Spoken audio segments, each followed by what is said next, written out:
Greetings to all. My name is Paul John, and this is my e-record for the object-oriented programming in C++ lab. And this exercise is based on the concept of virtual functions and pointers.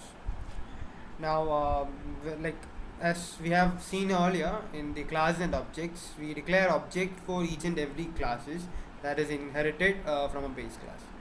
Now, to avoid this, we use virtual function which allow a single object of the base class to be used to call the derived classes of objects of the derived classes.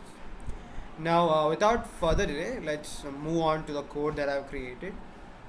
This is the code that I've created. I have used the necessary header files. Then I've created three classes. Class publication, which is a base class. It consists of private members of title, character array, title of 50, float price, and then the public members. It has two functions, void get and void put. It enters it like the get function takes in the title and price, while the put function prints those details.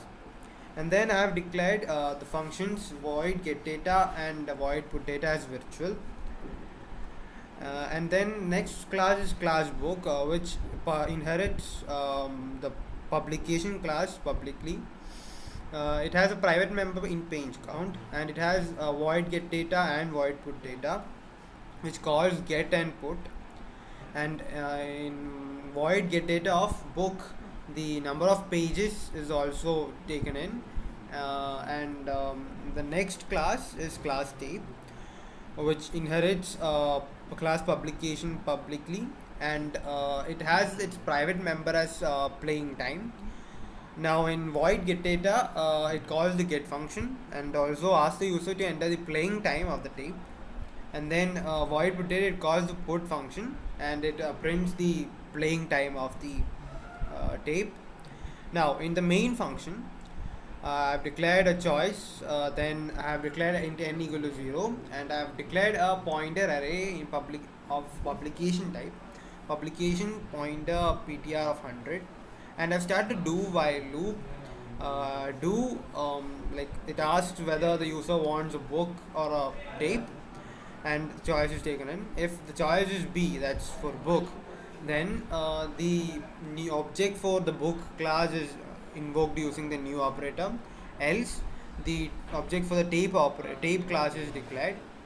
And then ptr of n plus plus is like arrow get data.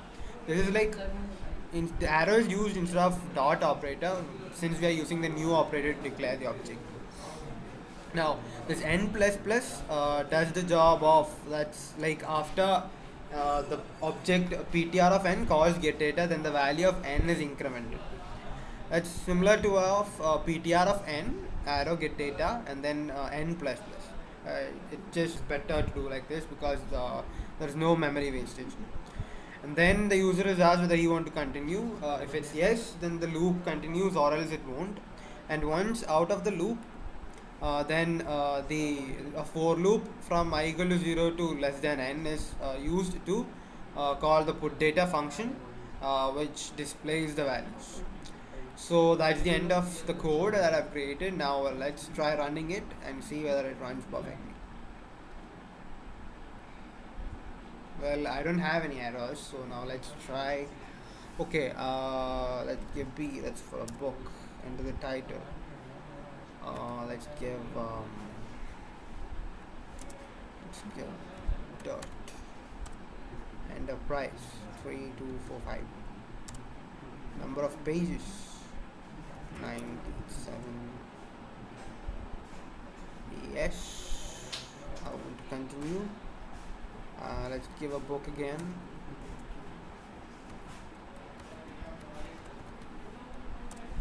And the price 3 to 1. Book page. Continue.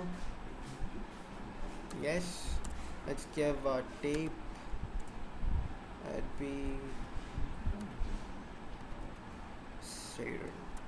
And the price be, and the playing time.